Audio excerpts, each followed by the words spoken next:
अऊज़ु बिल्लाहि मिनश्शैतानिर्रजीम बिस्मिल्लाहिर्रहमानिर्रहीम। मदीने पाक में रहण जा अदब। ॼाणणु घुरिजे त मदीनो पाक, मको पाक अल्लाह ऐं अल्लाह जे हबीब जा घर आहिनि, त उन में अदब सां रहणु खपे। मदीने पाक में जेको वक़्तु मिले सो अदब सां गुज़ारे ऐं पाण खे मदीने पाक जी मिटी खां बि घटि सम्झे। मदीने पाक में यानी इहो कोशिशि करे पाक साफ़ थी करे वञे। मसइलो हिकिड़ो आहे त बहितर आहे त घणो वक़्तु हरम में गुज़ारे ऐं पंहिंजी निगाह हर वक़्तु गुंबज़ ख़िज़रा ते रखे, जो बाहि सवाबु आहे। ऐं कोशिशि करे घटि में घटि क़ुर जो हिकु ख़तमो कटिजे ऐं सलात घणी पढ़िजे। जंहिं वक़्तु बि मस्जिद नबवी में अचे त इतिकाफ़ जी नियत सां रहे। हुज़ूर अलैहिस्सलातु वस्सलाम जी ख़िदमत में हर वक़्तु सलाम पेश करे। बहितर आहे त हर नमाज़ बैदि सलाम पेश करे। जॾहिं हिजरा मुबारक खां साम्हूं लंघे, हुजरे मुबारक खां साम्हूं लंघे, ख़्वाह मस्जिद अंदरां लंघे या ॿाहिरां लंघे, कुझु देरि बि सलाम अर्ज़ु करे पोइ अॻिते लंघे। मसइलो मदीने पाक में रोज़ा, सदका, इबादतूं कसरत सां करे। मदीने मके जी रहवासियुनि मां कंहिंजो फ़इल ग़ैर शरई ॾिसी त उनजे पंहिंजो को बि ध्यानु न ॾिए, छो त महबूब अलैहिस्सलातु वस्सलाम जे पाड़ेसरी ऐं हमवतनी हुजण जे करे थी सघे थो उन्हनि खे माफ़ी मिली वञे।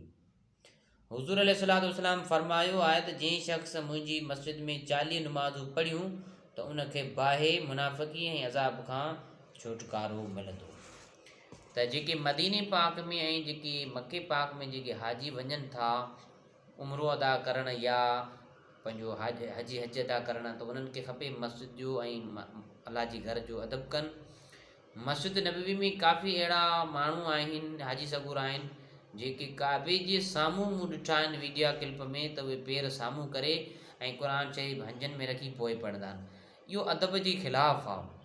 ॾिसो, हुज़ूर अलैहिस्सलातु वस्सलाम जे मथां क़ुर मजीद नाज़िल थियो 23 सालनि जे अरसे में, त उन क़ुर मजीद में अल्लाह पाक फरमाए थो त क़ुर जो अदब कजो, यानी तहज़ीम कयो। जेके क़ुर शरीफ़ जो अदब कंदा से मंज़िल माणींदा, से कामयाबु थींदा। ऐं जेके क़ुर शरीफ़ जो अदब न कंदा उहे केॾियूं बि तिलावतूं कनि क़ुर मजीद जो, यानी क़ुर मजीद खे केतिरो बि दिलि सां रखनि, दिलि सां पढ़नि, पर क़ुर शरीफ़ उन्हनि खे फ़ाइदो न ॾींदो। क़ुर शरीफ़ उन्हनि खे फ़ाइदो ॾींदो जेके क़ुर शरीफ़ सां मुहबत कंदा ऐं दिलि सां पढ़ंदा। उनखे अंदरूनी लुत्फ़ मिलंदो, सुकून मिलंदो ऐं ज़ाहिरूनी तौरु उन्हनि जे जिस्म में, उन्हनि जे चहिरे ते नूरानियत जो बाइस बणिबो।